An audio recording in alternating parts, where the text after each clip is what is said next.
Alex McCord, and welcome to The Real Deal on thestir.com. Today we are discussing the Real Housewives of Cattle Ranches. I mean, New York City, Season 6, Episode 15. Also viewer questions, and did you hear about I Want to Marry Harry? This week in New York, most of the ladies ventured off to Missoula, Montana to a dude ranch. Everyone, except Aviva, of course, who stayed at home wheezing and coughing with her doctor's note. First, let's talk housewives trips in general.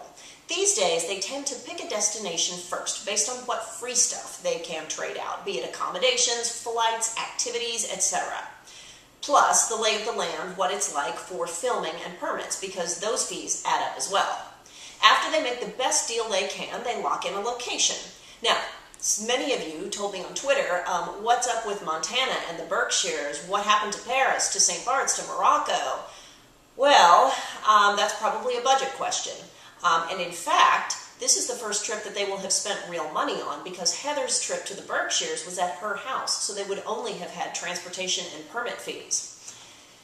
Anyway, after they lock in the location, in this case Montana, they decide who the hostess should be. Behind the scenes, being chosen hostess of a trip is definitely viewed as a reward, whether for bringing the drama or other reasons. And it's a little surprising but nice that the new girl, Kristen, got the hostess honor. Sort of fits with her Elvis obsession, but it's also a process of elimination, as in, whom would you believe in real life would actually book a trip to a dude ranch in Montana? Go with me here. Carol, probably not. Sonja and Ramona, definitely not. LuAnn might enjoy it, but she would never plan it, and Aviva would simply never, ever. That leaves Heather and Kristen, and Heather already had the trip to the Berkshires. Plus, Kristen has stirred up some drama this year, a decent first season cast member, so she wins. Next, Aviva doesn't want to go. Wait, I mean, she can't go. Here's the problem that I had with Aviva's refusal to go to Montana. Number one, she could be over-exaggerating her asthma, and it could really be about fear of flying, fear of leaving her husband, or perhaps fear of filming. Or two, she could be telling the truth. I rarely take cast blogs into consideration on any reality show because they're 100% spin, but I did check to see what Aviva had to say for herself. Now, that new doctor she mentioned to Kristen, it's Andy Cohen's doctor.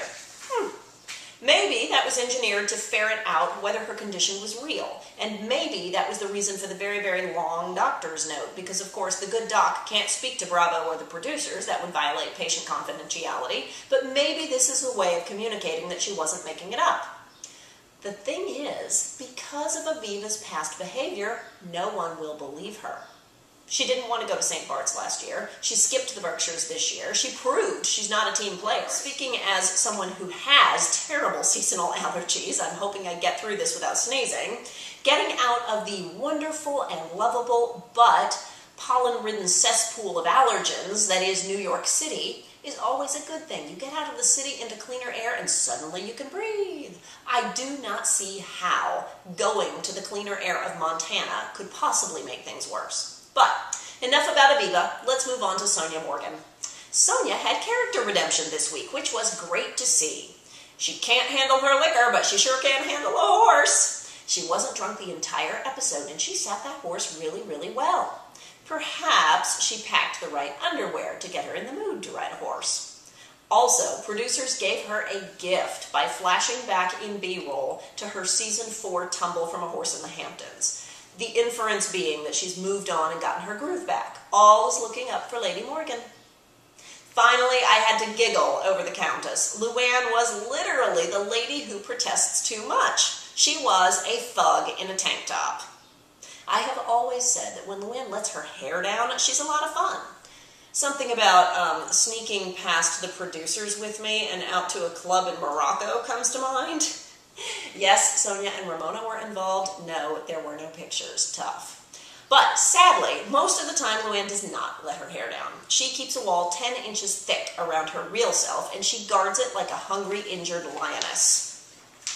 You heard Sonja call LuAnn a bully at the end. I still hate that word, which is why I came up with thug in a cocktail dress to begin with. LuAnn built a life as the Countess, a lady above reproach in every single way, but things have a way of slipping out. And even before the show, during her marriage, she would make the gossip rags often for her partying ways. But she doesn't like anyone to question her ever. And if you call LuAnn out on partying behavior of any sort, she turns red and gets ridiculously imperious and aggressive. I'm thinking Herman Munster boots in Morocco. I'm thinking sleeping with the pirate in St. Bart's. Given LuAnn's nastiness over the facialists' gossip, I bet the gossip gal was right. Whenever LuAnn gets nasty, it's a sure sign that she's battling the truth. Let's leave the New York gals in Montana for the moment and move to England. No, not Ladies of London. I'm talking about Fox's I Want to Marry Harry. Fox now has a Prince Harry-sized hole in their Tuesday night lineup, or rather a fake Prince Harry-sized hole. That's right, they've pulled the plug and yanked I Want to Marry Harry off television.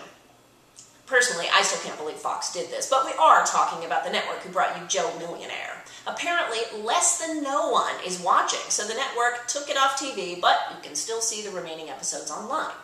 Now, I understand this gotcha concept. You know, it's trash train wreck reality TV, but I think they should have made it a 2-hour two-parter.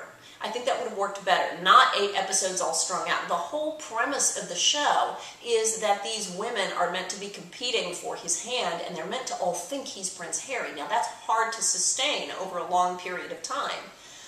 If they had done 2 hours the first week with intros and eliminations, and then a second 2-hour payoff the last week with the choice and the big reveal, I think viewers might have stuck with it, but that would not have meant as much advertising money. And I think Fox gambled and lost. So, are you sad? Do you miss it? Finally today, a viewer question. TJ Hanikow on Twitter asked me, Alex, tell the truth. Is RHONY good pay? I hear Nene makes $1 million an episode. Well, TJ, Nene doesn't show me her bank balance, but I can tell you it would never be $1 million per episode. Housewife pay varies greatly. First, in the first season, the pay is very, very, very low. In fact, back at the beginning of the whole franchise, Orange County, first season of New York, it was actually less than minimum wage for the amount of hours put in.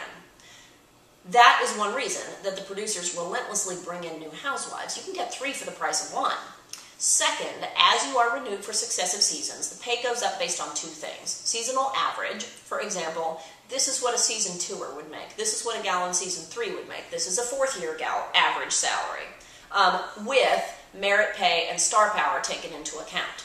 Now, as far as I'm aware, Atlanta was the first franchise to blatantly break away from paying women who were on the same time the same money. That is where women who had been on the show the same number of years started to make different amounts of money based on their worth.